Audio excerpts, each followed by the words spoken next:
السلام علیکم ورحمۃ اللہ وبرکاتہ۔ حضور نبی اکرم صلی اللہ علیہ وآلہ وسلم نے ارشاد فرمایا، مسلمانوں میں سب سے اچھا گھر وہ ہے جس میں کوئی یتیم ہو اور اس کے ساتھ نیک سلوک ہو، اور بدترین گھر وہ ہے جس میں یتیم ہو اور اس کے ساتھ برا سلوک ہو۔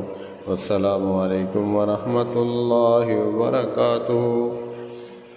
مختصر اس کی تفسیر یوں بیان فرماتے ہیں علماء کرام کہ حدیث پاک کا مفہوم یہ ہے کہ سب سے بہتر گھر وہ ہے جس کے گھر میں یتیم ہے اور اس کی کفالت اچھی طرح دیکھ بھال کی جاتی ہے، اور سب سے بدترین گھر وہ ہے جس میں یتیم تو ہے لیکن اس کے ساتھ بد سلوکی کی جاتی ہے۔ اللہ پاک ہمیں